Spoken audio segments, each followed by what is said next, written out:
Very good afternoon. Assalamualaikum. Waalaikumsalam.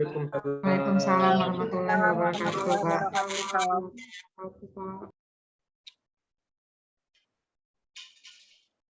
Register di sini 78 orang. Di sebagian nggak ikut di sini. 10 menit lagi tolong di screenshot. Iya. Dari screenshot.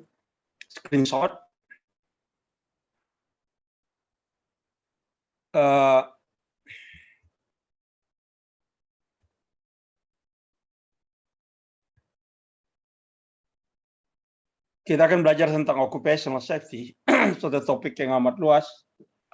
Tapi karena ini sifatnya umum, yang berlaku untuk semua peminatan, maka lebih banyak ini akan bersifat introductory atau pendahuluan. Jadi di sini ada beberapa praktisi, nanti akan kau lihat refreshing tentang beberapa prinsip-prinsip pokok dari occupational safety yang tidak membahas secara detail. Nanti kalau Anda memilih topik ketiga, kita akan jauh lebih detail bicara dari tentang topik ini. Topik ini amat luas, sama luasnya dengan health. Tapi health telah diberikan dalam beberapa kesempatan dan kayaknya safety tidak. Lebih dengan demikian dia akan exposure dari kawan-kawan di sini akan lebih sedikit. Seperti Anda ketahui bahwa K3 punya dua kaki, yaitu kaki occupational health dan occupational safety. Itu yang disebut K3 punya dua kaki. Occupational health more or less kita sudah singgung secara umum. Sekarang saya akan masuk tentang occupational safety beberapa principles. Ya, ini sudah jadi 82 orang. Yang pertama saya ingin ingatkan, bagi saudara yang ada di jalan, yang ikuti kuliah ini dari atas mobil, kalau dia lagi driving, saya menganjurkan untuk tidak melakukannya. Untuk berhenti saja, jangan ikut kuliah kalau Anda di mobil dan driving. Belajar dari kasus Vanessa Angel, maka Anda akan jadi tersangka kalau terjadi kecelakaan dan diinvestigasi oleh polisi, dan peringatan saya ini akan menjadi bukti yang disaksikan oleh 82 orang ini bahwa kami telah memperingatkan Anda. Ya, saya kira begitu posisinya. Kalau nanti ada kecelakaan, ada investigasi polisi, dan Anda driving, maka peringatan saya ini akan menjadi bukti yang bisa memberatkan Anda. Jangan sampai kau itu buang lamu. Jadi tersangka.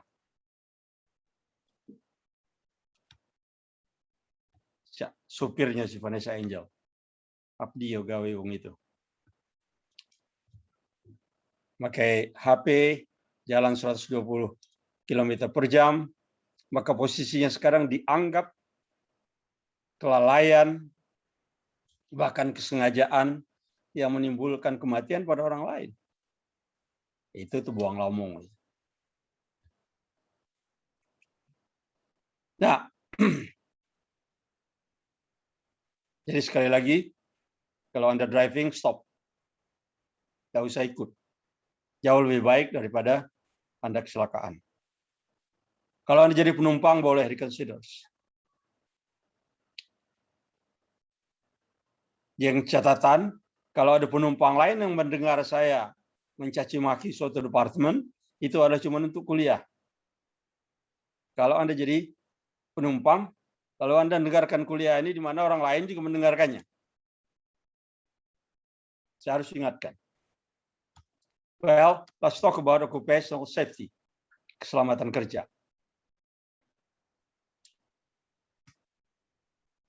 Keselamatan yang bertalian dengan engine atau machineries, ya, peralatan-peralatan, bejana, peralatan perlengkapan kerja, bahan-bahan, ya, chemicals misalnya,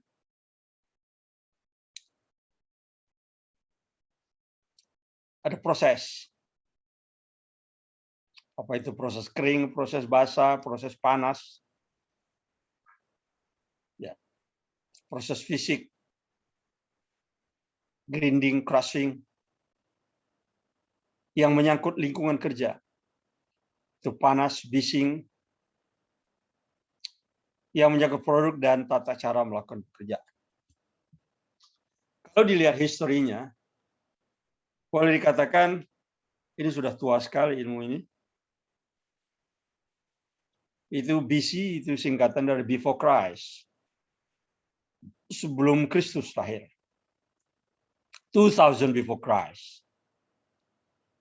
2100 before Christ. Ada Code of Hammurabi. Concerned with personal injury and losses. Makanya dia diklaim sebagai sebuah permulaan dari pembicaraan tentang injury, which is concerning safety. Exposure to metal. This is more on health than safety, but exposure to metal panas juga bisa menyebabkan isu safety. Ramazzini, the disease of workers, this is more on health. Nah, Undang-Undang Nomor 1 Tahun 70 tentang keselamatan kerja, tahunnya sama dengan Undang-Undang Keselamatan di Amerika pada tahun 1970. Kemudian Undang-Undang Nomor 17 Tahun 2003 tentang tenaga kerja, sistem manajemen K3 yang menjadi landasan sekarang dari Omnibus Law tentang K3 itu adalah Undang-Undang Nomor 13 Tahun 2003. Ini base dari Omnibus Law ini.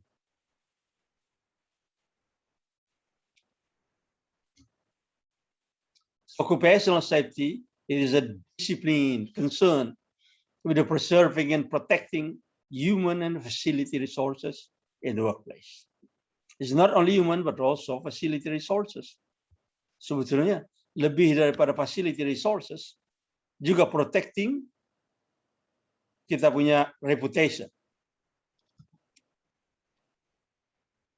So, misalnya kalau ada bus dengan logo Unsri masuk rawa-rawa di sekitar Indralaya itu di Jalan Lama,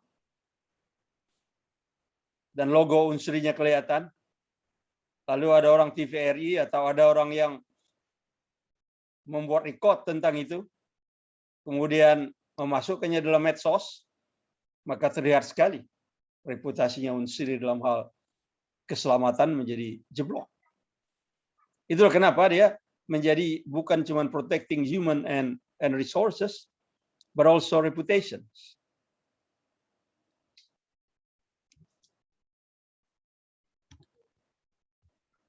Practitioners in this field are concerned with preventing needless death and injuries. Ya, memang ini yang utama adalah needless death and injuries. Ya, jadi kematian yang tidak perlu, tidak harus, dan injuries, cedera pada para pekerja. Nah, Occupational Safety and Health Act tahun 70 ini di US juga tahunnya sama seperti saya bilang, stipulated that every employer in US is required to provide safe and healthful workplace. Juga Undang-Undang Nomor 1 Tahun 70 mengamanatkan hal yang sama, bahwa setiap tempat kerja diwajibkan atau setiap employer, pemberi kerja, diwajibkan memberikan tempat kerja yang aman dan safe, ya, aman dan kondusif untuk produktivitas.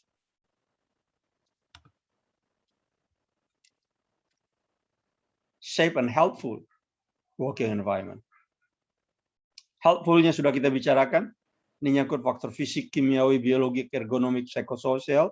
Now we're talking about safety aspects at the workplace.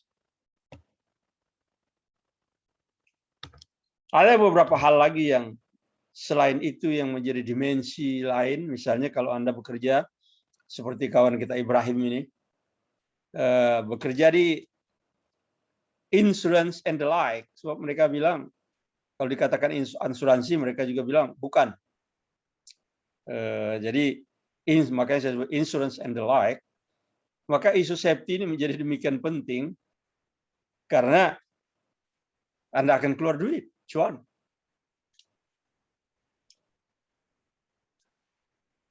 Apabila terjadi kecelakaan. Jadi menjadi interest dari perusahaan-perusahaan insurance untuk melihat bahwa klien mereka adalah safe and helpful.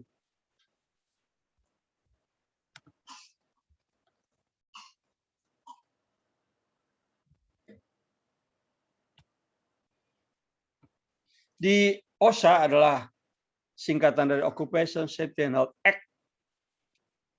Bisa juga Occupational Safety and Health Administration.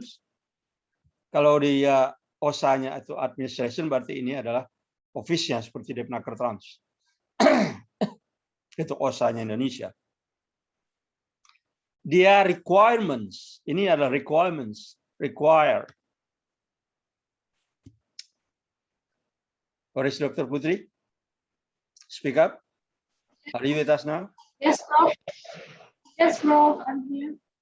Where are you? I couldn't see you. Raise up your. Oh yeah, now I see you in the middle. Right. Putri, what is requirement? Dalam bahasa Indonesianya apa?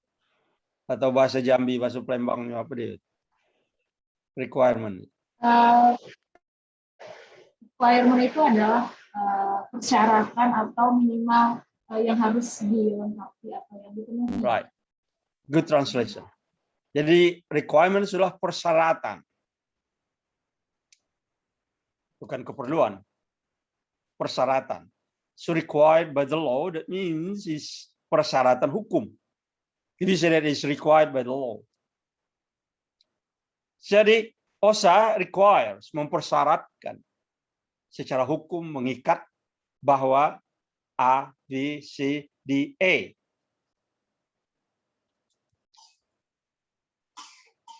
Coba saya sudah lihat apa yang dipersyaratkan oleh OSHA.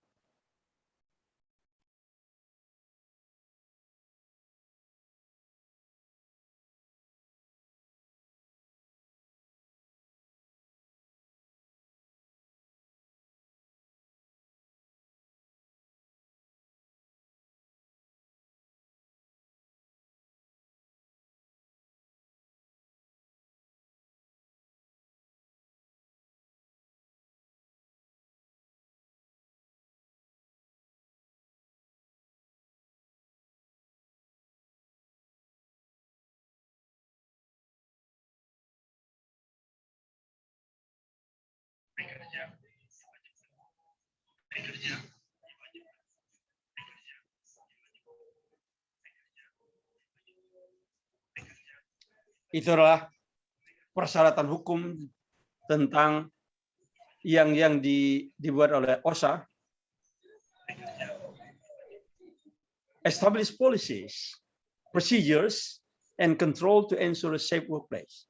Bilang berarti di sini suatu perusahaan atau institusi harus ada policies, kebijakan. Di bawah kebijakan ada procedures dan pengendalian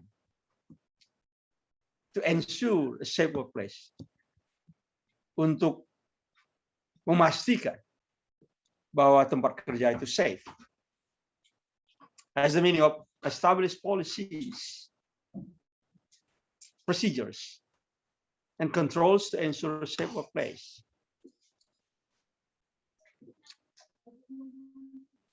Ya, Ibrahim, kalau kau ingat itu diskusi kita di Milis, makanya tentang kematian yang terjadi pada Transjakarta itu, termasuk supirnya kan? Maka saya katakan seperti yang dikatakan di komentar oleh Ibu Anita, bahwa dibutuhkan requires kebijakan, procedures. Nah, saudara sekalian, yang saya bicarakan ini adalah sebuah kejadian di mana Transjakarta itu mengalami kecelakaan dan ono sing mate ya. Piro? Telu ya. 3 ya, Putri yang mati? Ya, Prof. 3. Itu drivernya juga termasuk ya. Dan drivernya ternyata adalah seorang epileptik. Makanya dia jadi menarik. Kami diskusikan di diskusi, ada kami di Milis. Maka pertanyaannya, apakah Transjakarta itu memiliki kebijakan, procedures, dan teknik pengendalian untuk ensure bahwa bus-bus itu safe. Nah, misalnya, procedures untuk memastikan bahwa para drivers itu fit for the job.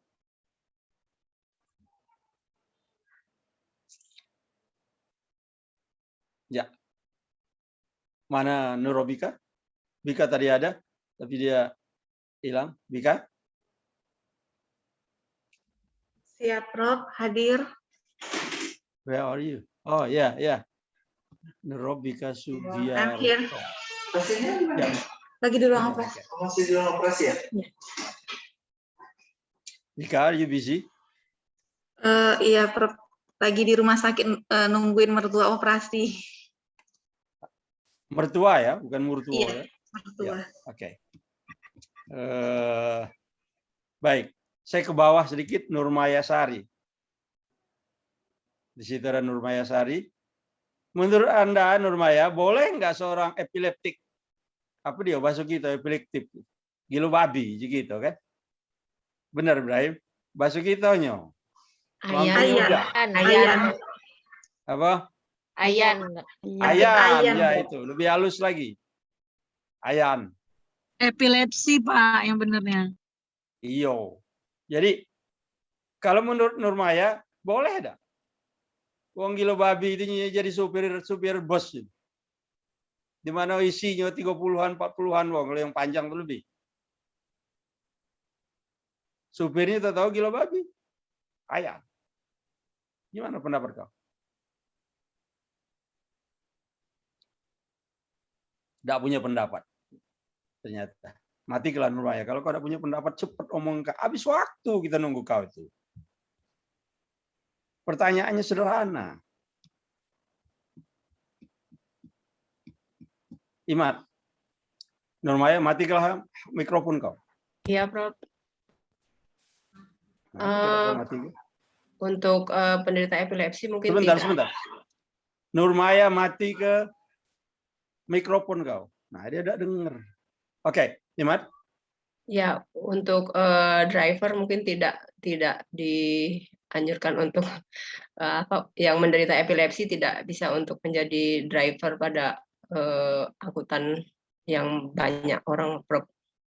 Selain Putri, Sri Putri Handayani, ada tidak yang lain dokter di sini? Siapa lagi dokter? Saya, Prof. Saya, Prof. Ada banyak ya. Salah satu aja. Nunjuk siapa? Siapa? Fadila, Tadi ngomong Prof. saya. Halo? Izin, Prof. Fadila, Prof. Fadila, oke. No problem, Fadila. Ya. Kau secara fisik ada di mana? Palembang atau di provinsi lain? Di Jambi, Prof. Oh ya, waktu masuk kelompok Jambi kan ya. Iya. Oke. Fadila, menurut kau gimana? Tidak dianjurkan, Prof, untuk penderita epilepsi Ya. menjalani profesi sebagai driver. Ya. Nah, makanya anak belajar kesehatan kerja ya. Sekarang aku minta Putri sebagai praktisi kesehatan kerja di perusahaan migas untuk menjelaskannya dengan kalian semua. Silakan Putri. Oke, thank you, Prof. Jadi untuk driver dengan penderita epilepsi kita harus menentukan dulu fitness statusnya terlebih dahulu. Pertama kita harus review dan analisa apakah si driver ini sedang dalam pengobatan atau tidak.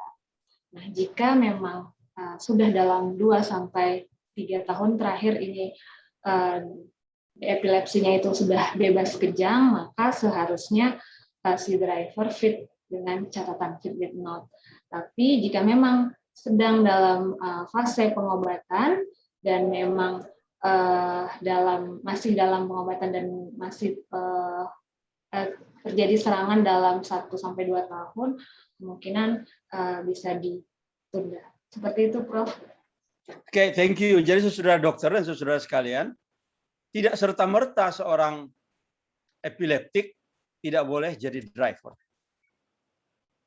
Itu kita mendiskriminasi orang berdasarkan penyakit. Tetapi isunya apakah dia fit for the job apa tidak? Ini adalah isu dari bidang ketiga. Seorang epileptik apakah dia fit for the job apa tidak?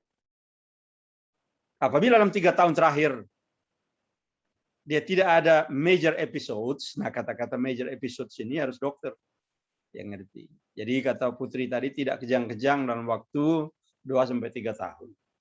No major episodes. Dalam kasus yang ini, ya Ibrahim, ternyata dia itu ada obatnya. Ditemukan pada saat investigasi, ternyata ada obat, dia lagi makan obat Ventoin. Nah, jadi kita punya mana Ibrahim? Ibrahim? Ya, Prof. Karena dia yang harus bayar ini. Jadi ada 2 macam kemungkinan. Dia ini sudah seizure dan dia berobat, atau dia memang makan obat itu terus tapi tanpa seizures. Hanya menurut keterangan yang ada dari medsos itu, dia ini sering mengalami sakit kepala dan seterusnya. Dari kemungkinan besar dia ini seizures. Lalu kenapa dia ada di jalan kalau dia seizures? Kalau dia dapat serangan epileptik, kenapa dia masih nyupir? Nah, jadi ini merupakan bahan untuk kawan-kawan, terutama polisi, melakukan investigasi. Jadi balik lagi nanti ke arah ini. Dari sudut kita yang lagi belajar sekarang, balik lagi ke arah policies, procedures, and controls. Ada tidak? Itu dari sudut orang. Jadi yang kita komentari ini dari sudut itu. Dari sudut jalan dan seterusnya itu banyak lagi hal. Itu tergantung dari investigasi, nanti kita akan lihat, karena kecelakaan memang ada 2 macam, secara umum nanti kita bicarakan, itu unsafe act and unsafe condition. Ya. Nah, itu yang pertama ini, policies, procedures, and control. Kemudian provide safety and health related information to employees. Mestinya ada semacam keterangan, semacam health promotion, semacam kalau kita di K3 itu Putri namanya HAZCOM, Hazard Communications, kepada para pekerja termasuk juga driver, bahwa kalau Anda memang memiliki masalah gini, mungkin Anda harus berhenti dulu nyupir dan lapor. Dengan catatan si tempat melapornya itu dokternya paham. Makanya setiap dokter itu yang bekerja di perusahaan untuk menetapkan fit itu harus ada yang disebut kemarin dokter pemeriksa kesehatan tenaga kerja. Dalam hal seperti begini dia dibutuhkan. Seingat saya Putri adalah salah satu yang merupakan dokter pemeriksa kesehatan tenaga kerja yang punya license untuk menetapkan fitness status. Oke. So provide training to employees. Ya. Memberikan training, dan training ini ada banyak macam. Saya sekarang sedang mereview 32 macam training yang dengan sertifikasi lembaga sertifikasi K3 yang bisa dikaitkan dengan BNSP sebanyak 32 training. Itu pun belum seluruhnya. Dan sebagian besar itu memang soal safety.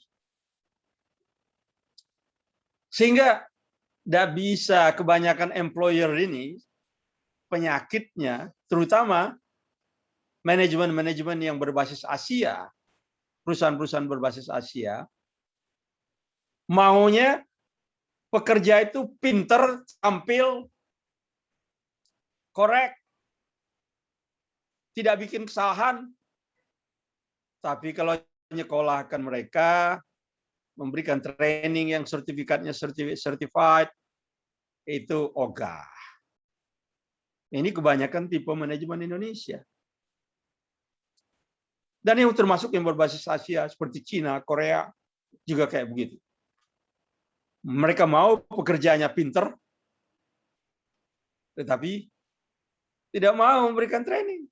Coba saya tanya, dari sebagian besar saudara yang ada sekarang di sini, yang disponsori tempat kerjanya sekolah S2 ini berapa orang? Dia mau tahu. Dugaan saya, kayak Putri juga, walaupun itu dia dibayar sendiri kali. Saya nggak tahu. Putri? Yes, Prof. Bayar DW, apa kau terbayar oleh?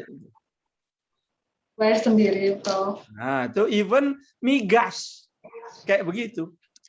Karena migasnya berbasis Asia. Even migas.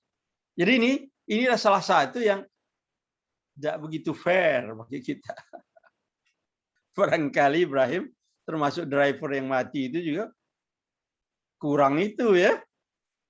Ya, banyak macam kurang.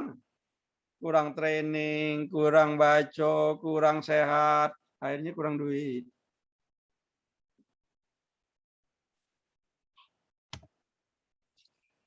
Record, analyze, injuries, and illness. Dan inilah salah satu yang wajib dilakukan, merecord dan menganalisis. Dan ini yang saya anjurkan mungkin untuk Ibrahim dibuat tesis saja. Record and analyze, karena Ibrahim punya akses kepada record. Contohnya, yang Ibrahim bisa lakukan analisisnya adalah mencari prediktor dari kecelakaan. Tapi mungkin kau harus khususkan untuk kecelakaan tertentu saja. Jadi prediktornya apa? Misalnya kecelakaan lalu lintas yang melibatkan driver perusahaan. Kita cari prediktornya apa sih? Apakah usianya? Apakah trainingnya? Apakah license-nya? Apakah jamnya? Apakah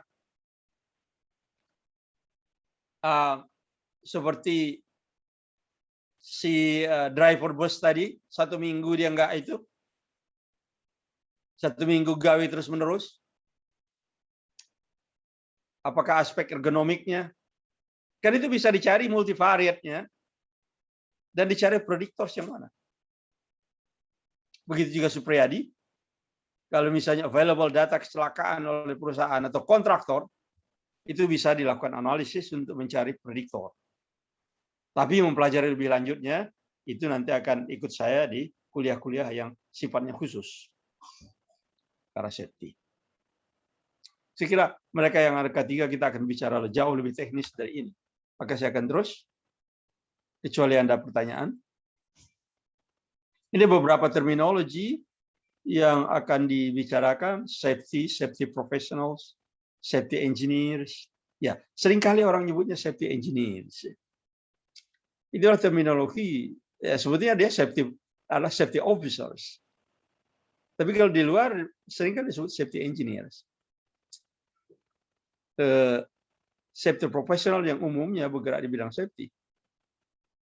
Industrial hygienist, loss prevention juga merupakan istilah definisi-definisi yang menyangkut aspek safety, loss control, risk, hazard. Ya. Over time kita akan bicarakan satu persatu.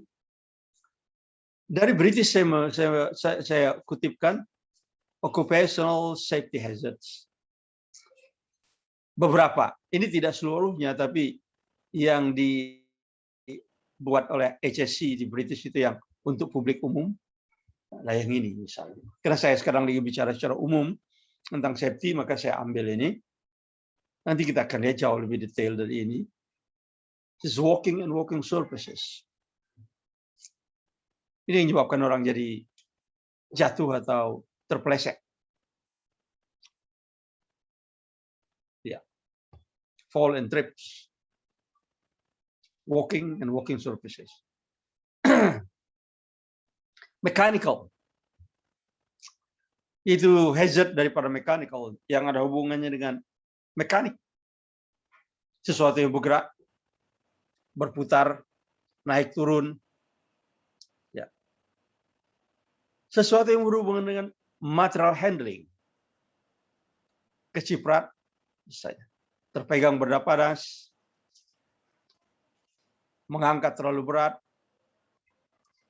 So, it's related to material handling. Related to electrical hazard. Dan ini banyak.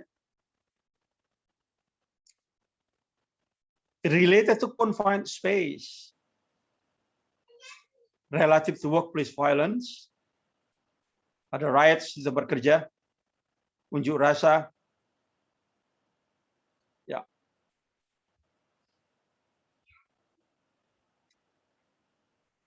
Workplace violence. Confined space hazards. Contohnya adalah di ruang tertutup. Kalau ada pekerjaan di ruang tertutup, kita tidak boleh serta-merta masuk, harus mendapatkan work permit dari kawan-kawan bagian K3, safety khususnya. Saya minta Supriyadi untuk menjelaskan apa yang dimaksud dengan confined space dan work permit-nya disertai dengan contoh-contoh. Silakan, Pri. Oke, Prof. Terima kasih. Saya akan coba menjelaskan confined space hazard ini pekerjaan dalam ruang terbatas, di mana sebelum melakukan pekerjaan ini, Prof, kalau di tempat kami bekerja, yang pertama pekerjanya akan dilakukan pemeriksaan kesehatan terlebih dahulu untuk memastikan bahwa pekerja itu fit. Yang kedua, kompetensi dari pekerjanya, apakah pekerja ini sudah pernah mendapatkan pelatihan tentang bekerja di area terbatas, karena bekerja di area terbatas ini di samping aksesnya yang sulit, Prof, di situ hazard kekurangan oksigen sama bau-bau dari chemical dari area terbatas tersebut, Prof. Kemudian kalau dari segi izin permitnya, kalau di kami itu menggunakan permit warna permitnya yang berwarna merah, Prof, karena ini mempunyai risk yang tinggi, jadi high potential risk. Terus nanti dibikinkan level 2 risk assessment-nya juga, Prof. Jadi nanti approval-nya juga sampai ke pimpinan tertinggi di perusahaan. Ya. Mungkin itu, Prof. Jadi tidak mudah ya. Ya, Prof. Sebab kalau kau ujuk-ujuk masuk, kemungkinan kau gak keluar lagi. Betul, Prof. Makanya disebut confined space, ruang terbatas. Ini banyak sekali yang menyebabkan kematian. Salah satunya kematian beberapa 3 atau berapa 5 orang yang dari proyeknya Telkom itu kan, yang di Tangerang itu. Betul, Prof. Itu di bawah itu. Ruang terbatas itu menyebabkan kemungkinan availability dari oksigen itu berkurang. Atau di situ terdapat gas-gas toksik. Contoh yang bagus dari tempat-tempat kerja yang disebut dengan ruang terbatas itu, saudara lihat di Prabu Mulih, di Jambi, di Palembang, di Sungai Gerong, itu tangki-tangki besar. Balikpapan, itu tangki-tangki besar, tempat menyimpan hidrokarbon. Sebagian tempat menyimpan crude, sebagian lagi tempat menyimpan yang sudah jadi gasolin atau sudah menjadi fuel. Tapi tempat-tempat seperti itu, there's a huge tanks. Once in a while, probably every 2 years or every years, dia harus dibersihkan. Nah, kalau kita mau membersihkannya, kemungkinan orang harus masuk ke dalam. Itu yang disebut contoh dari bekerja di ruang terbatas. Ada contoh klasik, membersihkan tangki-tangki raksasa. Di dalam tangki itu mungkin tadinya ada crude atau fuel. Maka sebagian dari bentuk vapor atau gases itu ada di dalamnya. Dengan demikian itu bisa mengusir oksigen sehingga kandungan oksigen bisa lebih rendah dari persyaratan untuk seorang bekerja. Saya minta saudara, berapa orang yang ada di sini, mendengar 91, mendengarkan baik-baik statement yang berikut ini, bahwa ada persyaratan jumlah oksigen untuk seorang bekerja. Apabila di bawah angka yang mau saya sebutkan ini, maka tidak boleh bekerja di situ. Berapa, Putri?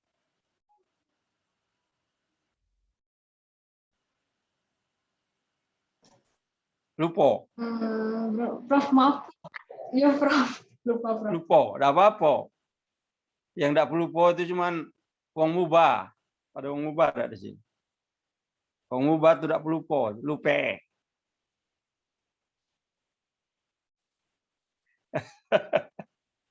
Ingat, angka ini adalah angka hidup mati. Jangan lagi lupa ya, Putri. Kalau apalagi kau sudah magister, saya sudah berkali-kali di slide menyebutkan ini. 19.5%.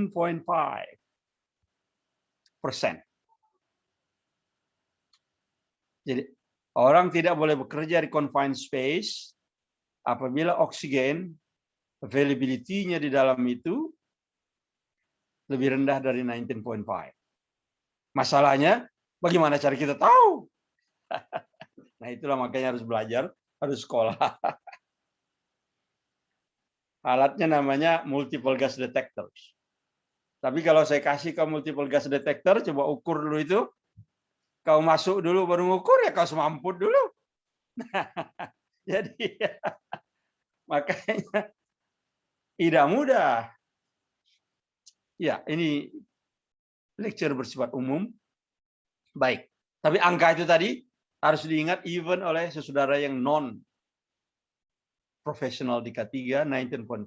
Ya. Don't ever forget that one. Percentage of oxygen availability where people are allowed to work, 19.5%.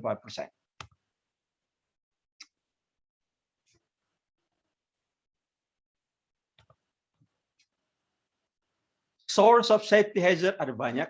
Saya cuma ngutip dari RIS 2017. Anda bisa dari dua tabel ini, dari yang kiri ataupun yang kanan, itu Anda bisa ngeceknya. Ini pun tidak semuanya. Masih banyak lagi. Apa ini contohnya?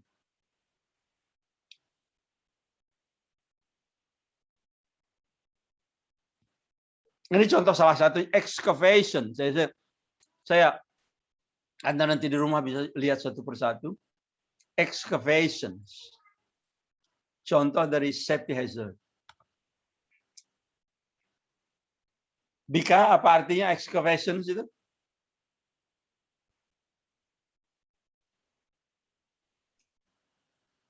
Prof. Apa artinya excavation?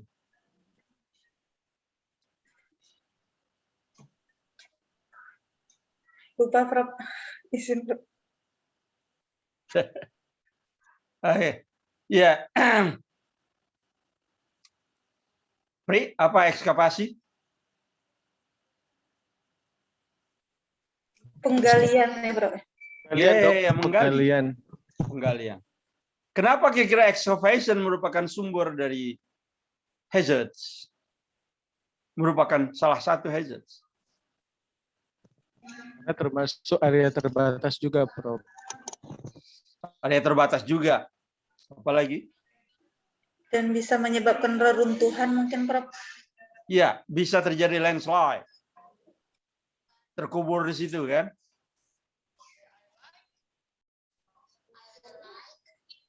Apa lagi?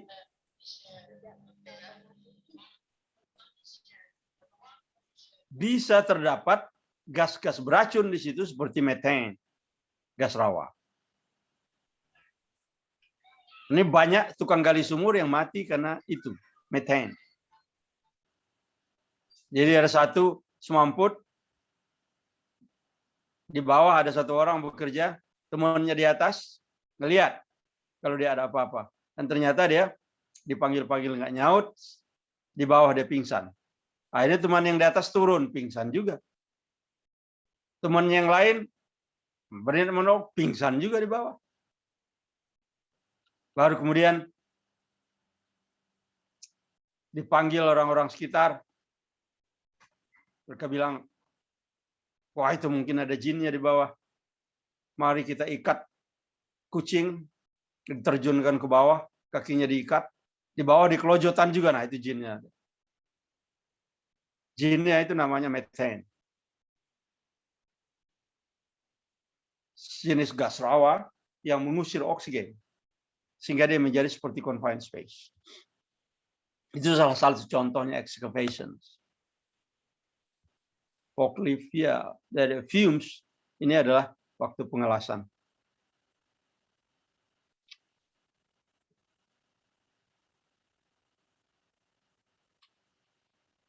Pressure vessels ini sering meledak. Radiasi scaffold. Scaffold itu kerangka yang dibuat untuk membuat bangunan, itu dibuat kerangkanya dulu. Scaffold.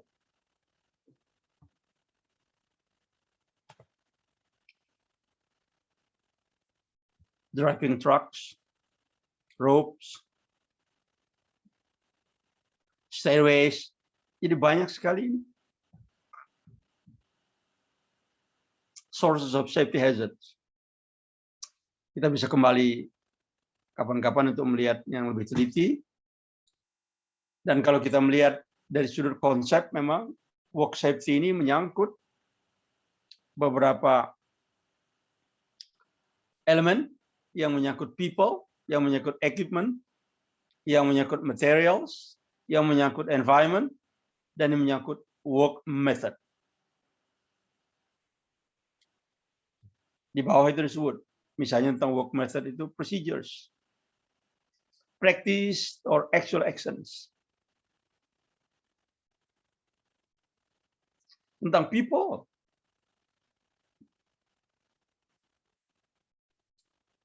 behaviornya.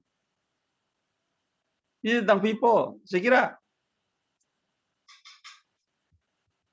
kecelakaan Vanessa Angel itu udah jelas itu kena behavior. Dari pengakuan. Mobilnya safe sih, mobil selebritis.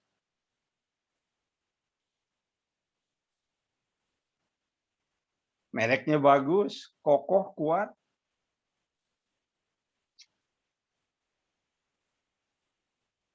Tapi dia main HP sembari nyetir. Bahkan dipostingnya di Instagram lagi. Sehingga polisi lebih mudah sih membuat dia jadi tersangka. Tapi kalau ngelihat foto-foto dari si supir itu buat hati kita memang jadi mengengkau ya. Itu apa itu orang? Supir atau selebritis? Gayanya sih lebih dari bosnya.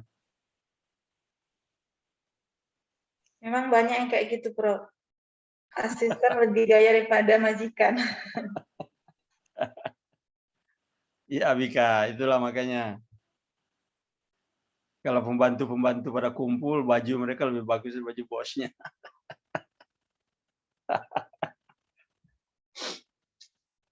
Iya. Ada peribahasa Melayu, Bika. Mau dengar gak? Mau, Bro. Di mana tidak ada elang, sayalah elang, kata belalang. Nah, itu dia. Kau bisa ulang nggak? Aku mau dengar kau ngomong. Coba Bika. Bisa kau ulang? Di mana tidak ada elang, akulah alang. Tapi nggak tahu kelanjutannya, Bro. Nggak tahu kelanjutannya. Imat, kau dengar tadi, coba kau ulang. Di mana tidak ada elang, sayalah elang, kata belalang. Di mana tidak ada elang, sayalah elang, kata belalang.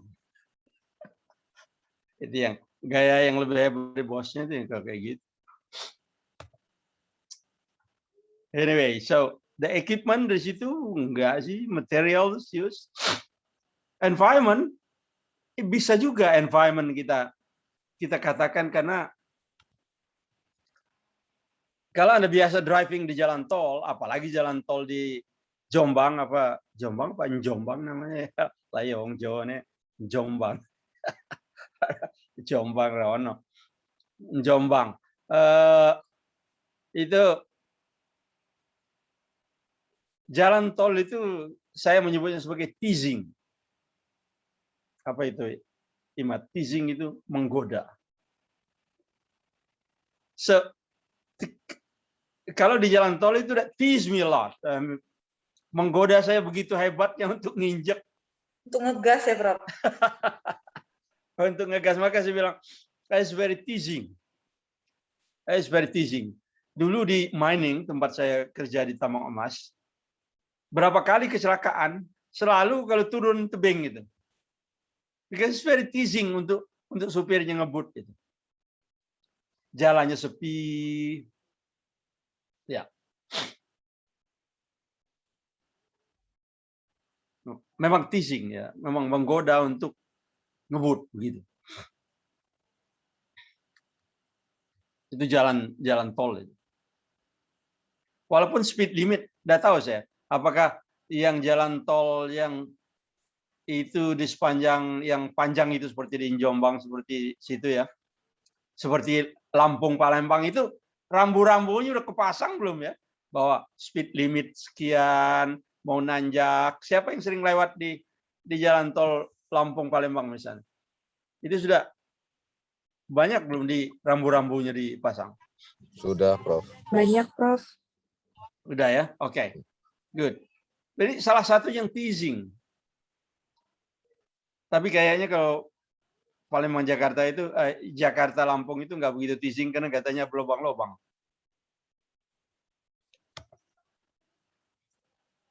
Ini berapa program dalam occupational safety ya. Saya cuma menyebutkan beberapa, tidak semuanya. Mari kita familiarize dengan beberapa jenis program. So, kemarin saya sudah sebutkan seperti HRA, surveillance, MERP, dan lain-lain itu kan di bidang health. Sekarang ini beberapa program di bidang safety. Di sini Anda bisa lihat.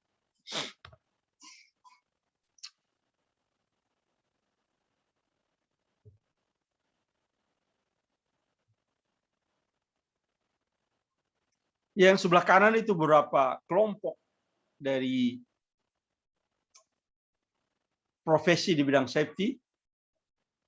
Saya ada lagi di situ fire safety misalnya, construction safety, laboratory safety, process safety, mining safety.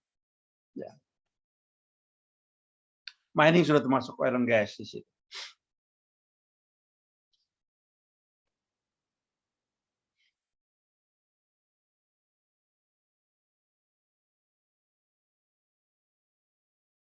Safe driving, ini salah satu. Safe driving. Ngelihat itu? Safe driving. Safe driving ada beberapa hal yang penting sekali di situ. Seperti elemen-elemen tadi. Ya, itu safe driving kalau kita aplikasikan di ini, dia nyangkut 5 juga.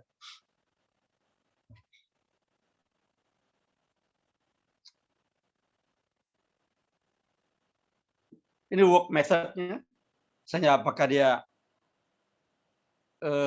termasuk apakah dia yang matic atau yang manual, apakah ada environment-nya amat teasing, apakah people-nya well trained, apakah mobilnya juga safe,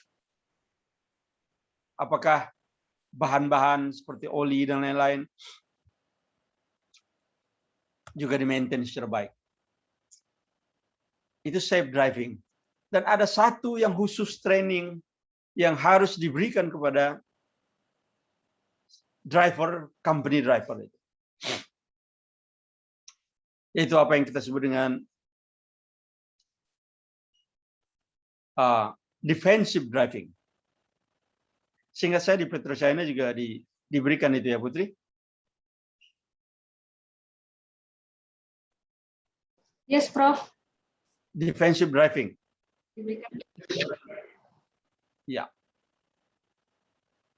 Diberikan. Termasuk juga untuk kontraktor. Prof.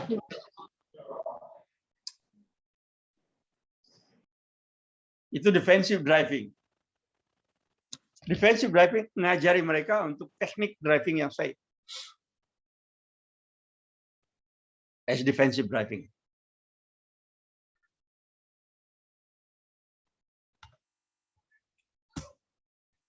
Ini di sini, safe driving.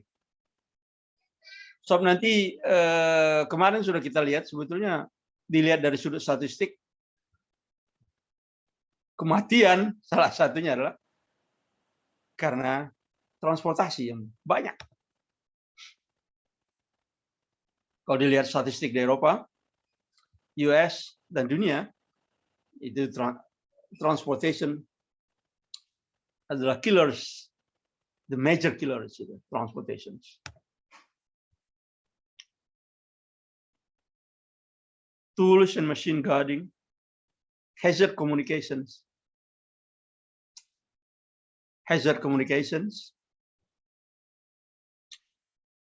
sesuatu yang amat penting untuk diketahui apa yang disebut dengan HAZCOM, hazard communications.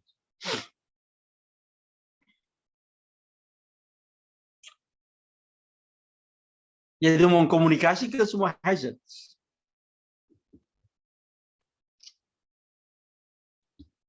Mestinya kalau kita lagi gak zooming terus ini, lagi offline, mahasiswa itu punya apa yang disebut dengan masa apa itu, sebelum kuliah itu dikasih waktu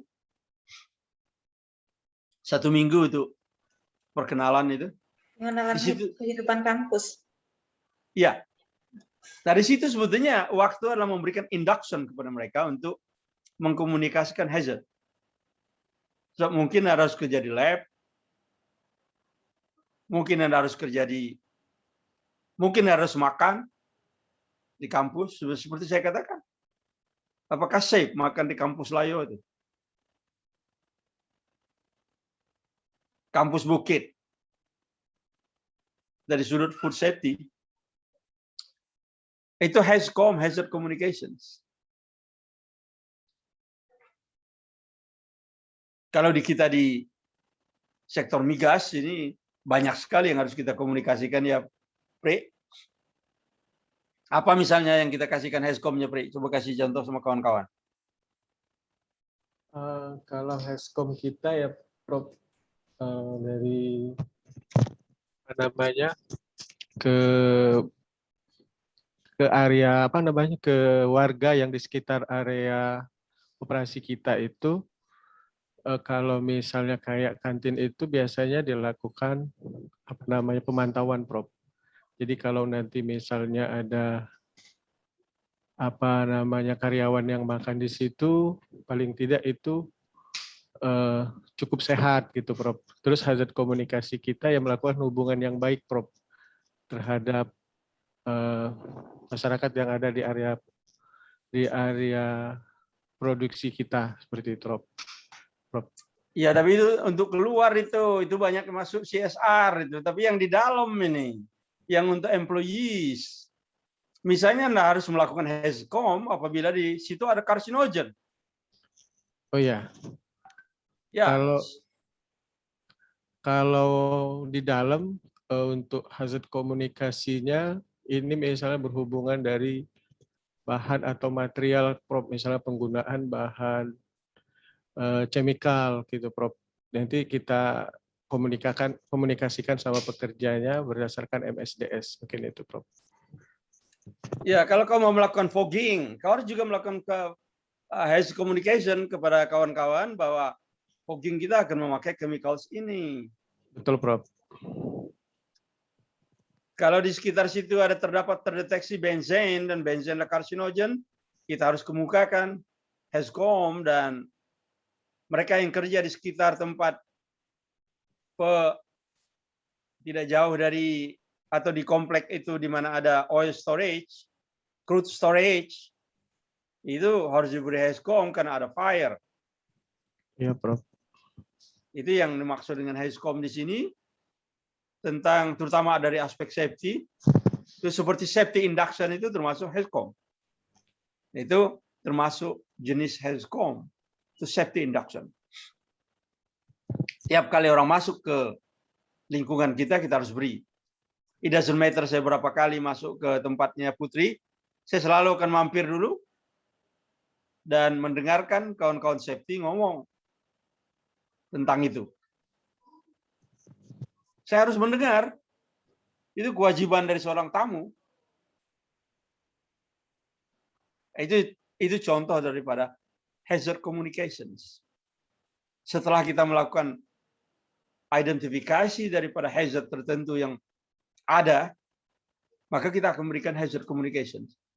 Misalnya kalau di tempat Putri itu ada sesuatu yang menarik dan mungkin Putri mau jadikan itu tesis, yaitu tentang merkuri kan. Nah, itu kalau itu dijadikan tesis Putri itu bisa dipublikasi di jurnal-jurnal yang terhormat itu. Tentang merkuri di tempat Anda itu. Tinggal lagi kita bicara nanti seperti apa. Itu karena merkuri itu jadi ada banyak monster di tempatnya Putri itu ya. Kalau kalian mau tahu, walaupun cuannya juga bagus kan, tapi risikonya juga banyak. Jadi kalau cuma kita ngelihat cuannya, ya keliru. Kerja di migas juga cuma lihat cuannya, lihat juga risikonya. Ada banyak monster. Saya bisa kemukakan ada 3 atau 4 monster di tempat migas dan di tambang.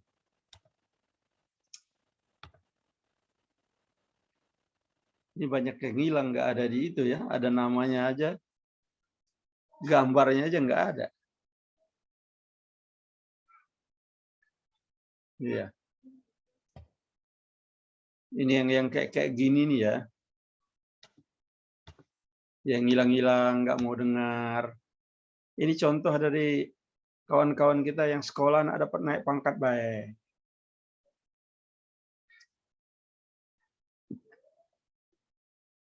Dari tukang sapu jadi guru, ya, naik pangkat baik. Jadi dia perlu sertifikatnya, banyak udah pergi ke swasta baik, beli. Pada susah-susah. Ini nggak denger deh.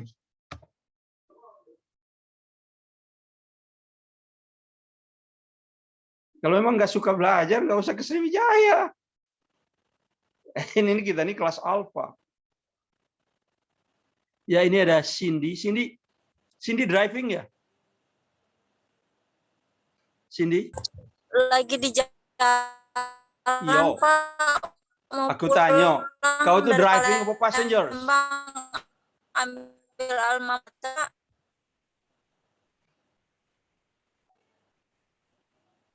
Dia nggak jawab.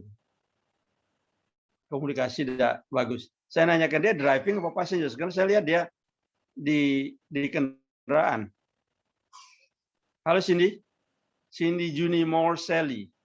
Charlie Indian November Pak, Delta maaf, Yankee. Pak, sinyal gangguan sinyal, Pak. Kalau kau bisa dengar saya bicara, saya cuma nanyakan satu hal. Kau driving apa passenger?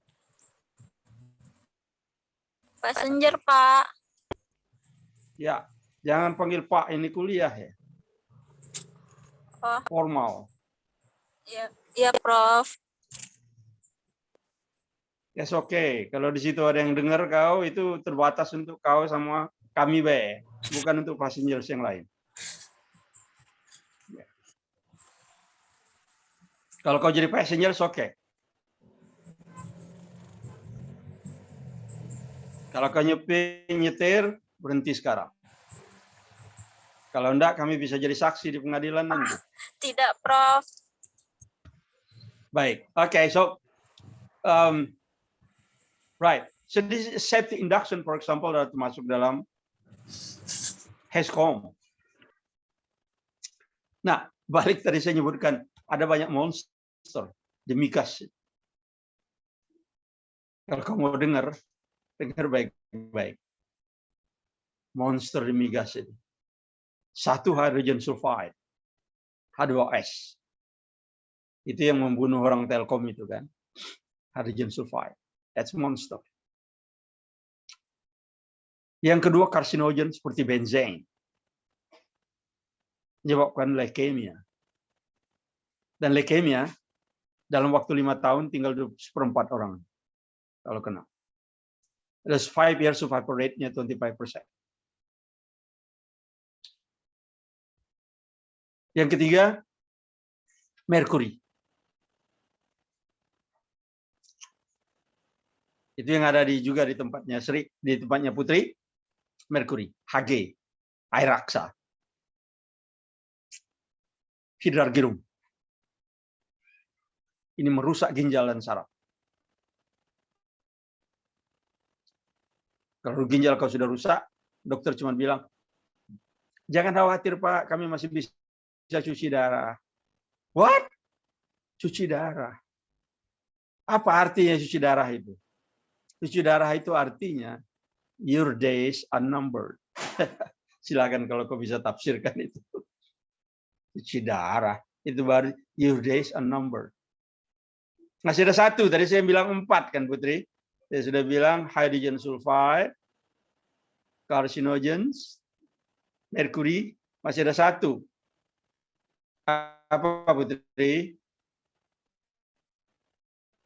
Radiasi, Prof, tapi lupa namanya, Prof. Rodium ya? Kalau itu pindah ke Mubawe, emang kerja 20 lupa.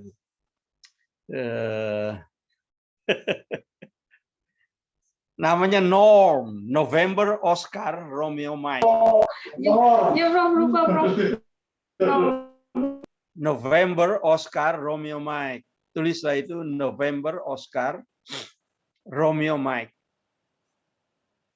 Naturally occurring radioactive materials. Dan kau harus berhati-hati waktu pindah lokasi eksplorasi, sumurnya lain, kau harus tahu apakah itu ada norm apa tidak ya. Ya. Jadi ada 4 macam monster di sini. Makanya di migas itu risikonya tinggi. Tapi cuannya juga oke punya kan. Ya. Saya akan move. Kecuali ada pertanyaan tentang apa yang ada di sini. Sekira jelas semuanya. Tools and machine guarding, injury investigation and reporting, ini salah satu yang amat penting dalam safety, investigation and reporting. Itu kalau di migas seperti fatality-nya transportasi kemarin itu pasti akan dicari itu apa root cause-nya.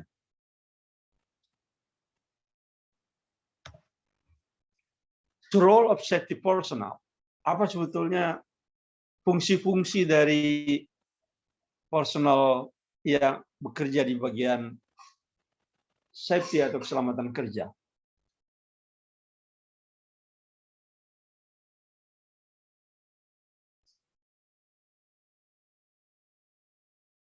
Ya, menarik yang di nomor 2 dari bawah.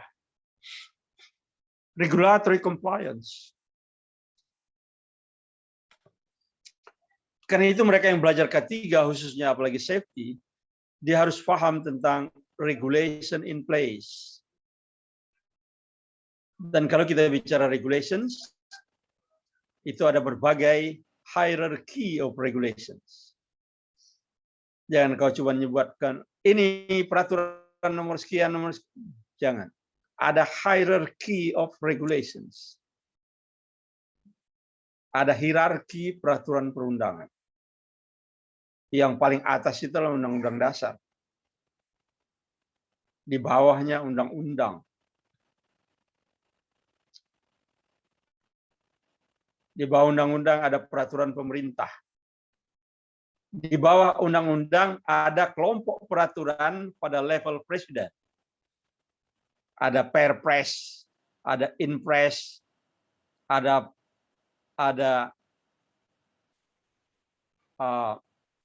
Perpu, ada peraturan presiden, peraturan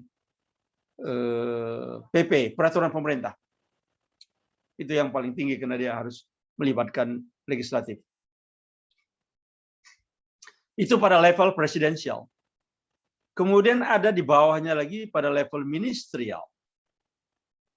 Pada level ministry ada dua kelompok penting yang amat relevan. Dua, mungkin lebih, saya harus sebutkan lebih dari dua. Tetapi dua dulu yang saya mau sebutkan.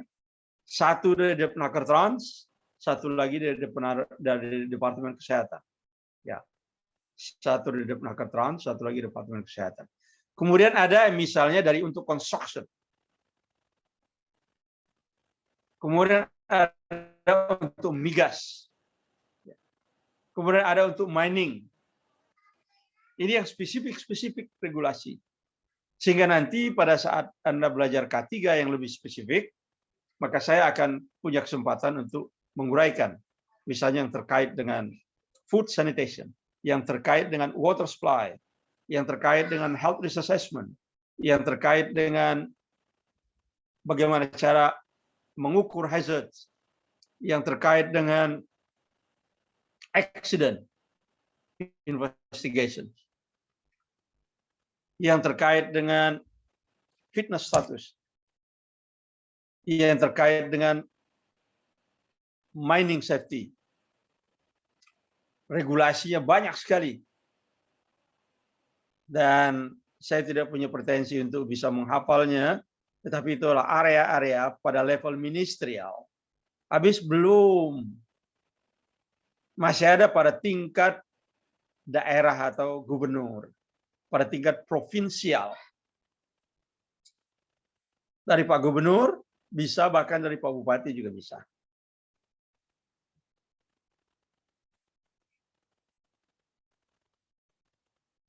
Ini yang akan di-streamlining oleh Omnibus Law nanti. Semuanya ini akan di-streamlining pelan-pelan. Supaya dia tidak berbenturan, disinkronize. Tapi ada peraturan perundangan, dan kita orang ketiga harus tahu caranya comply to regulations.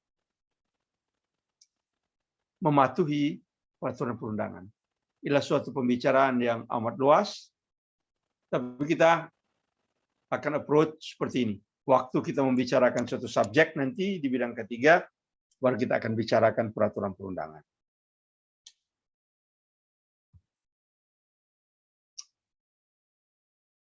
Salah satu yang paling relevan untuk safety adalah Undang-Undang Nomor 1 Tahun 70.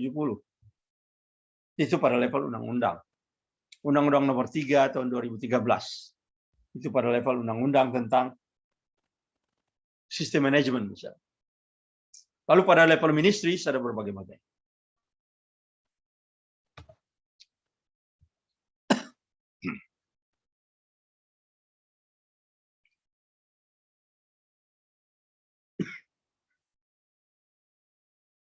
Ya, kita masih ada 20 menit lagi. So far, apakah ada question? Atau mau menjelaskan sesuatu atau mau menanyakan sesuatu, monggo.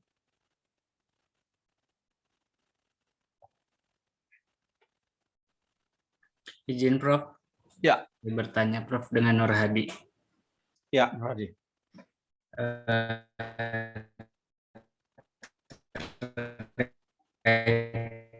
Dengan regulatory compliance yang disampaikan tadi, dari mulai undang-undang sampai dengan mungkin peraturan daerah gitu ya Prof.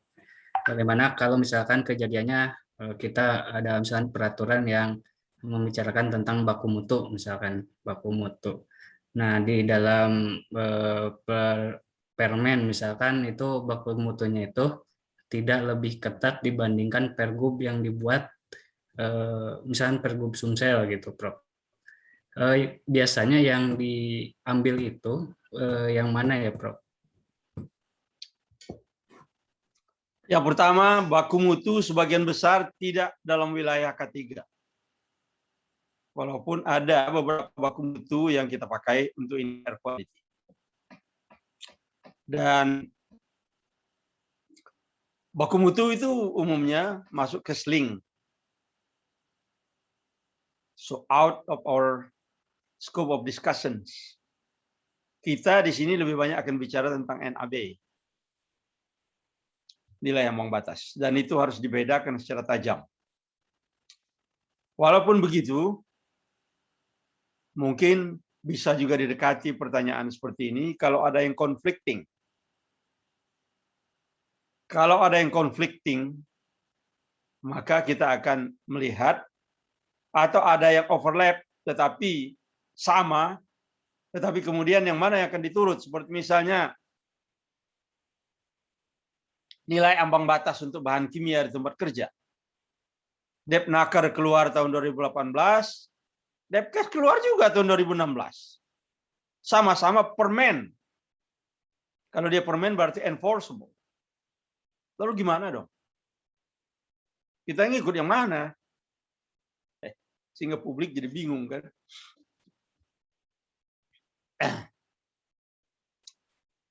Mungkin kita bisa ambil bahwa dimanapun di dunia yang membuat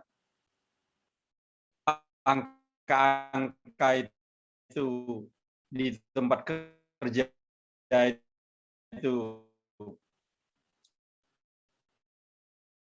bersifat enforceable itu adalah Depnaker Trans. Kita akan ikuti Depkes apa tidak? Untungnya, sayangnya, Depkes banyak yang lebih longgar. Maka dalam hal demikian, biasanya kita kembali ke Depnaker Trans yang dari dulu mengeluarkan NAB. Walaupun departemen yang lain cawe-cawe juga untuk keluar. Nah, sekarang pada level nasional sama level daerah. Ya. Saya pikir pada suatu saat, kalau itu memang terjadi, harus dibicarakan di regions, di tingkat daerah. Kita harus bicarakan. Di dalam suatu lingkungan kerja, selalu ada manajemen. You have your boss has a boss, the boss of a boss has a boss. Maka ada suatu tempat di mana kita membicarakan itu, yaitu di safety committee, P2K3, atau komite-komite lain yang ada di perusahaan itu, kalau itu menyangkut perusahaan. Jadi itu dua aspek yang saya katakan. Yang pertama, umumnya baku mutu dibicarakan di Kesling, bukan di K3. Yang kedua, kalau terjadi conflicting regulasi, maka kita akan bicarakan kepada manajemen. Lalu kemudian kita akan mengambil sebuah decision untuk company kita. Katakanlah seperti Putri, tiba-tiba dia melihat ada perbedaan antara asbes di tempat kerja. Depnaker Trans segini, Depkes segini. Atau silika. Karena kau masih pakai kan. Aku bilang jangan lagi, masih dipakai. Silika kristalin. Itu bisa berbeda. Lalu yang mana yang akan diadopt? Karena pada dasarnya company itu harus melakukan adoption dari berbagai peraturan perundangan yang relevan untuk dia. Itu secara umum. Nah, oke. Ada pertanyaan lain? Kita masih punya 2-3 menit. Yes. Oke, Nuradi, no problem. Prof, nanya Prof. Yo, Melda. Yes. Prof, boleh nanya tentang PAK, Prof? PAK. Yes. Iya. Mestinya kemarin itu ya, waktu kemarin itu waktu kan kesehatan. waktunya singkat. Tapi apa-apa. Ya, kemarin kan singkat, Prof. Jadi Yo. Melda tanya kepada saat ini. Prof, Melda mau nanya gini, sejauh mana sebenarnya tanggung jawab sebuah perusahaan itu jika karyawannya terdampak dari PHK? Karena yang pernah saya ketahui, jika karyawan itu kan biasanya medical check up nih. Nah, di situ terdeteksi adanya PHK. Misalkan ada hearing loss, Prof.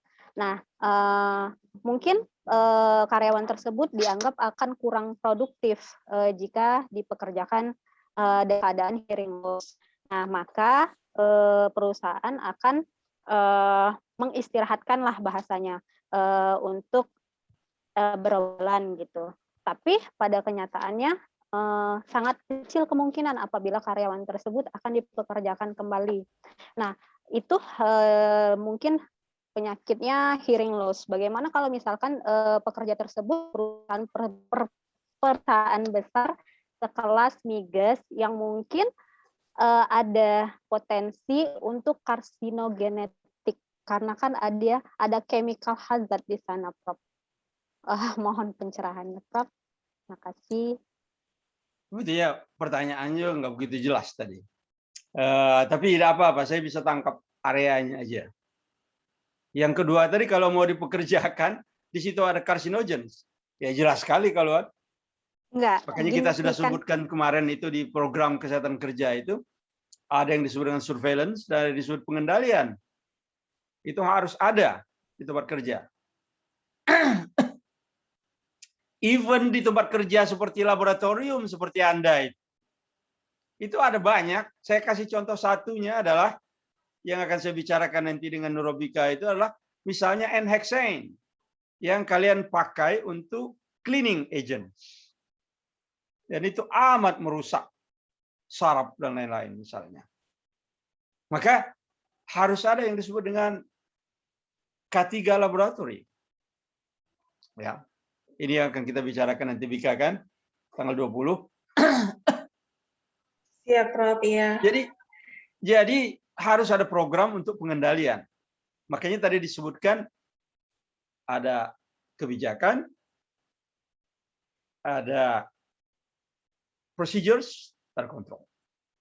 Kalau di BBLK itu ada banyak sekali hazard.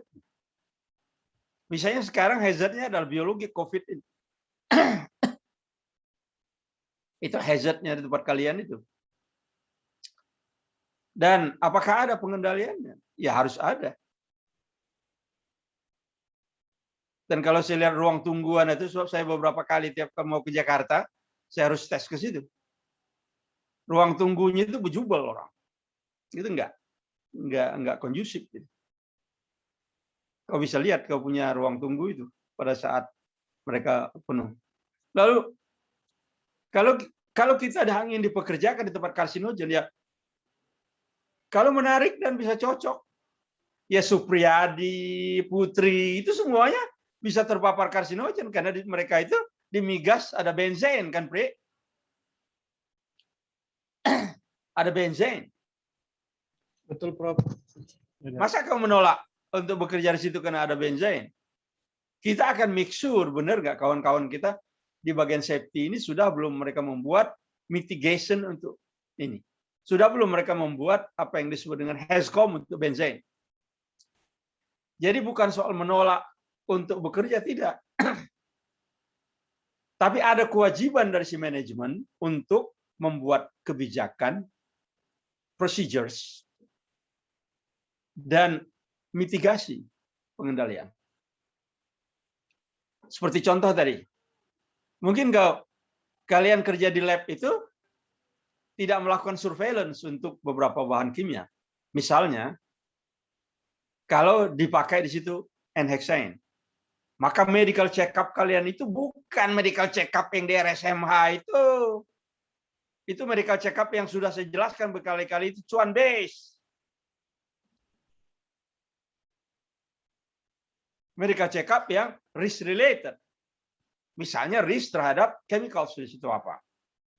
Ya, ini saya mulai membuka yang akan dibicarakan tanggal 20 nanti ya. Nah, barangkali bisa Bika sebelum saya lupa, Nanti kawan-kawan bisa diundang juga kalau mereka mau dengar ya. Teman-teman di sini bisa diundang juga untuk event tanggal 20 itu. Siap, Prof. Ya. Kemudian yang kedua, yang pertama tadi justru saya ambil yang kedua itu soal penyakit ekonomi bekerja. Yang pertama harus saya katakan, karena kau bilang dari medical check-up ada tergambar hearing loss, orang yang bisa menentukan diagnosis penyakit ekonomi bekerja itu orang seperti Dr. Putri ini, yaitu punya license sebagai dokter pemeriksa kesehatan tenaga kerja. Otherwise, you are not in position to diagnose occupational disease. Ya itu saya clarify dulu itu ya. Harus Anda mengerti. Kalau Anda tidak punya license, cuma ada kursus Hipercase dan lain-lain, Anda is not in position untuk mendiagnosis penyakit akibat kerja. Seperti Putri, dia punya license ya. Putri punya kan license? Punya, Prof. Ya. Saya sebetulnya coba siapin di komputernya Putri, karena nanti saya sebelum akhir saya minta ditunjukkan supaya kawan-kawan ini melihat sebetulnya seperti apa. Ini disebut license itu ya. Kalau kau punya kopinya, ada kan? Ya, nanti kita kasih lihat. Ayo, Prof. Nah, tentang PAK ini, yang pertama dia harus di-record dan didiagnose dan record. Itu yang pertama. Jadi harus ada secara internal dilaporkan. Jadi perusahaan secara internal merecord itu. Kemudian di suatu saat, apabila Anda sudah ready seperti tempatnya Putri itu, di tahun 2017-2018 kami sudah membuat procedure tentang PAK, protokolnya, dan Anda sudah ready seperti itu, pada suatu saat dengan izin manajemen, Anda harus membuat reporting ke luar. Ada 2 tempat yang harus Anda reporting keluar. Yang pertama ke Depnaker Trans, yang kedua ke tempatnya Ibrahim. Mana Ibrahim? Hilang terus dia.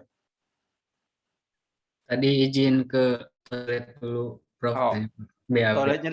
toiletnya di Singapura ya. Oke. Jadi dia harus di report ke BPJS Tenaga Kerja untuk mendapatkan kompensasi. Nah, again, untuk bisa ini Anda harus punya SOP-nya. Kayak tempatnya Putri itu dia sudah punya SOP-nya untuk mendiagnosis dan melaporkan itu. Karena itu tidak mudah, Melda. Jangan kau bilang, ini penyakit kerja ini bukan hanya dari medical check-up. Medical data only is impossible to diagnose occupational disease. Saya ulangi, hanya dataset medik mustahil untuk mendiagnosis penyakit akibat kerja. Lalu apa yang dibutuhkan? Dataset exposure. Kalau kau memang mengatakan bahwa ini mungkin noise hearing loss, maka harus ada exposure data di mana orang tersebut terpapar pada dos 1 atau lebih. Nah, even ini pun masih menjadi soal kan, saya bilang dosis, bukan noise level. Yang saya katakan ini dosis. Makanya belajar ketiga. Itu tidak mudah. Yang dibicarakan itu dose, bukan noise level. Nah, kalau dose pemaparannya di atas 1 dan sebelumnya bisa dibuktikan tidak ada noise induced hearing loss, lalu terpapar. Nah, ini yang saya sebut it looks like a bat, flies like a bat, and it's a bat. Dia tampak seperti kelelawar, terbang seperti kelelawar, itulah kelelawar, bukan kambing. Dia sebelumnya enggak budak. Kemudian terpapar pada dosis lebih dari 1. Bisingnya itu. Kemudian jadi budak. Dan kawan-kawannya juga ada yang budak yang kerja di situ. It looks like a bat and flies like a bat.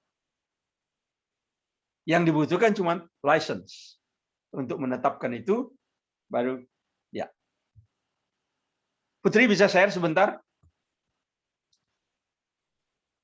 Share aja biar kawan-kawan bisa lihat. Prof, izin. Ya, Prof, izin. Kalau untuk sertifikatnya, tadi kan saya call supervisor yang menyimpan kan beliau kayaknya sudah ada Disimpan ya? Paling nggak kau harus punya kopi. Ya, disimpan. Ngapain juga nggak punya kopi? Oke, nanti saya kasih lihat yang punya saya. Iya. Okay, I'll show you my certificate. Karena ini sudah berapa kali kita bicarakan, sehingga wajarlah kalau saya ingin kasih lihat. So what is it like? Ya. Sorry, Prof. After that itu sejauh mana perusahaan akan bertanggung jawab akibat PHK tersebut, Prof? Tanggung jawab perusahaan, nggak ada hukuman. Yang tanggung jawabnya nanti dari BPJS Tenaga Kerja. Yang di perusahaannya, kalau dia fatality, nah dia bisa. Polisi bisa ikut campur. Seperti halnya Telkom. Tapi kalau penyakit aku bekerja, kompensasi tidak diberikan oleh perusahaan. Inilah yang menyebabkan PHK di Indonesia itu banyak ada diurus. Karena tidak ada insentif bagi perusahaan. Ya uang yang bayarnya itu BPJS. Ya, kadang Gue ngapain? BPJS juga kan harus selektif, Prof. Iya kan, Nah, Ibrahim? iya, makanya yang selektifnya BPJS itu makanya ada banyak.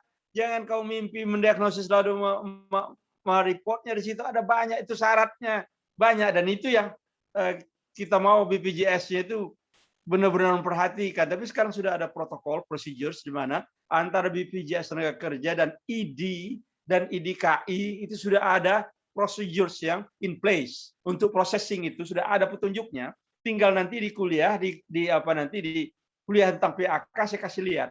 Ini procedures-nya. Kalau mau mengklaim ke BPJS Tenaga Kerja.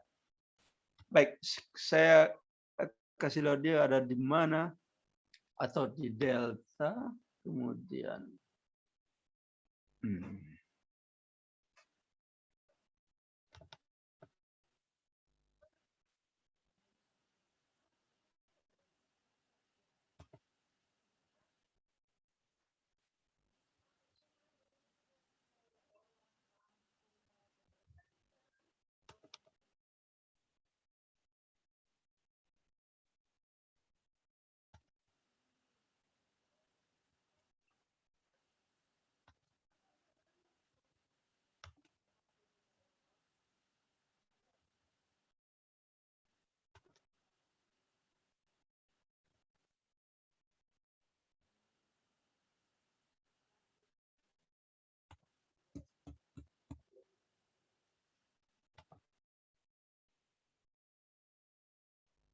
Melda bisa lihat nggak ini? Yes, Prof. Bisa? I see. Yes. Kalau itu jelas, lihatlah di sini ada memberikan keputusan penunjukan dokter pemeriksa kesehatan tenaga kerja. Nama perusahaannya ini PNG. Ini yang mengeluarkan Olay dan lain-lain itu ya, sabun-sabun. PNG. Tapi ini hanya berlaku kalau saya bekerja di PNG. Kalau saya keluar di PNG, selesai, ini tidak berlaku lagi. Dan ini ada kedaluarsanya 3 tahun. Jadi ini yang bisa menetapkan penyakit aku bekerja. Ini yang disebut license. Lisensi sebagai dokter pemeriksa kesehatan tenaga kerja. Tadi. Kenapa saya minta Putri tadi supaya nggak keluar gambar ini jadi nostalgia bagi saya lihat gue. Yang segang ya, Prof ya.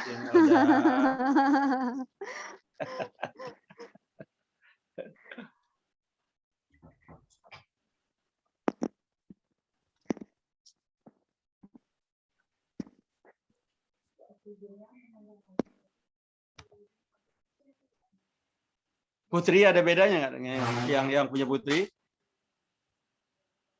Beda, Prof, dari formatnya beda sama jenis wordnya ya. Ya, Itu yang jadul punya itu ya.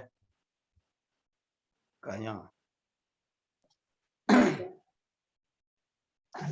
Well, tapi bayangkan kalau di dalam CV Anda bisa dilampirkan barang seperti itu waktu melamar pekerjaan. Harganya di market itu tinggi sekali. Keren, Prof. Ya. Itulah salah satunya kenapa saya selalu minta kepada Anda kalau mau bekerja itu harus punya nilai tambah. Jadi kalau dokter itu kalau dia habis baru tamat lalu ngelamar ke sana sini banyak nggak diterima orang, itu namanya dokter generik. Kalau dia punya nilai tambah itu apa? Bahasa Inggrisnya skor TOEFL di atas 500. Dia punya kursus Hypercase. Pernah jadi dokter pemeriksa. Dia punya ATLS, dia punya ACLS. Wow, ini kalau 5 ini bisa saja punya di dalam CV, itu dia bisa melenggang kemana-mana. Tuh. Kerja nggak susah. Itu yang disebut nilai tambah. Sekarang kalau kita mencari kerja harus seperti itu. Baik, thank you Melda untuk pertanyaan, very good questions. Saya kira kita running out of time, ini sudah 5.40. Tapi kalau masih ada satu pertanyaan kita bisa spare. Thank you, Prof. Yeah, thank you Melda. All right. Other questions? Prof. Ya, Pri. Saya mohon advice nih, Prof. Prof, saya tuh sering membaca hasil insiden investigasi ya, Prof ya. Dari hasil insiden investigasi itu selalu diarahkan ke safety behavior, Prof. Sedangkan campaign terhadap pekerja itu sering diberikan pada saat meeting pagi sebelum bekerja seperti itu, Dok. Prof, kira-kira hal apa, Prof ya, yang bisa kita berikan ke pekerja itu biar pekerja itu lebih aware lagi, Prof, gitu, Prof. Ya, salah satunya Anda tahu kan betapa terkenalnya behavior safety itu.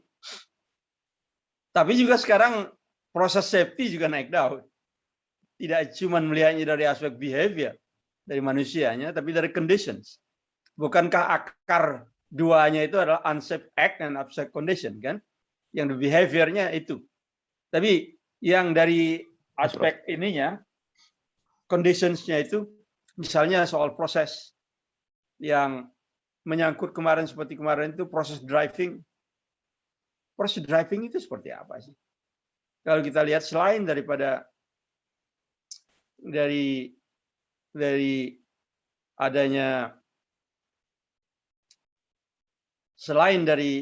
adanya dia nabrak pinggir jalan itu dan bermain ponsel, apakah ada lain nggak conditions yang seperti saya katakan teasing?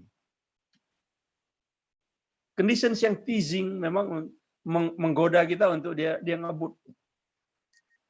As a conditions. Jadi kalau kita bicara seperti yang minta itu, apalagi yang bisa diberikan kepada para pekerja?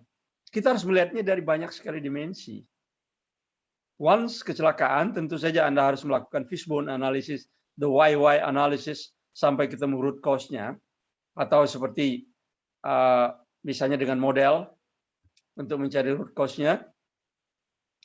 Tetapi juga kita akan melihatnya dari proses yang lebih luas. Misalnya apakah orang ini ngerti nggak apa yang kita bicarakan selama ini?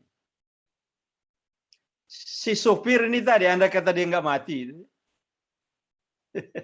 Seperti supirnya si Vanessa Angel itu, dia kan nggak mati itu. Yang bikin kesel itu.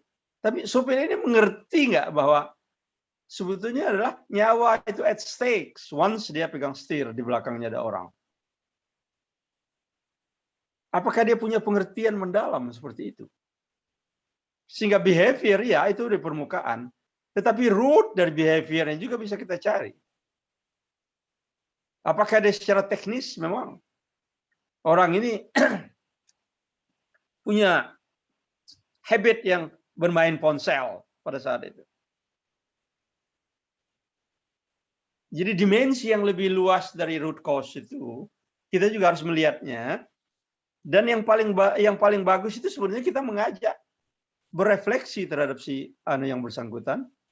So what happened? Anda ngelihat pekerjaan Anda ini seperti apa sih? Apakah Anda nggak tahu bahwa yang Anda bawa itulah selebritis dan bisa membuat Indonesia menjadi terguncang?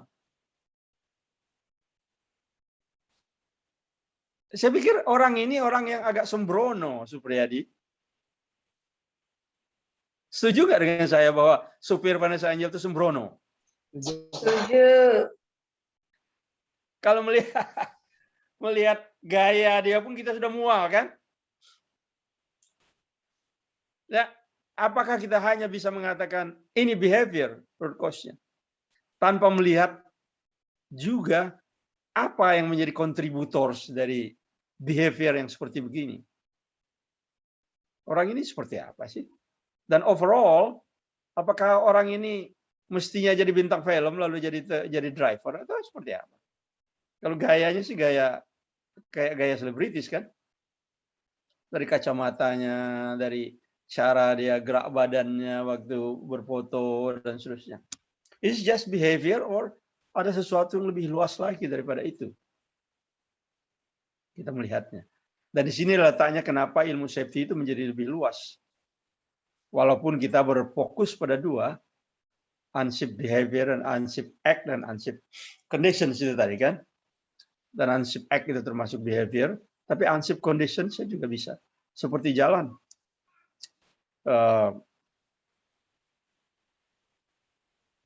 Apakah jalannya juga memperingatkan bahwa ini ujungnya kalau ngebut?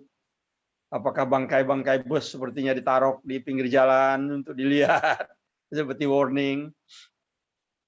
Jadi ilmu safety itu demikian luas sehingga suatu kejadian bisa kita lihat dari perspektif yang sempit atau perspektif yang luas. Dan untuk pengendalian kita masih harus melihat proses drivingnya. Jadi dari dimensi proses safety, dimensi dari behavior, atau dimensi dari humannya. Udah seminggu kerja, dibiarin terus-menerus 1 minggu kerja nggak istirahat, ya itu.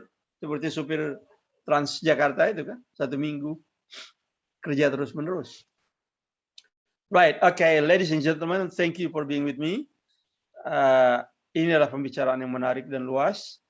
Saya berusaha untuk memberikan orientasi kepada K3 yang lebih aktual, yang lebih directly related kepada aktivitas kita sehari-hari, sehingga K3 tidak hanya bisa dilihat sebagai sesuatu yang teoretik, walaupun untuk menyelesaikan tesis, kalau Anda memilih K3, tentu dimensi teoretiknya akan dalam sekali. Tidak seperti membuat skripsi, jauh akan lebih dalam. Bagi sesudah yang sudah menemukan topik, maka Anda harus memberikan kerangka teori dari sudut health yang lebih dalam dari itu. Thank you for being with me. So, kalau masih ada kesempatan, ya kita masih punya topik sebetulnya. Kalau tidak ada, ya I leave you here. So see you someday, probably in a more specific topic in the class, in my class, if you are choosing to be one of the occupational safety students. That sounds like menakutkan, but very interesting. Assalamualaikum. Waalaikumsalam. Waalaikumsalam warahmatullahi wabarakatuh. Waalaikumsalam warahmatullahi wabarakatuh. Terima kasih, Prof.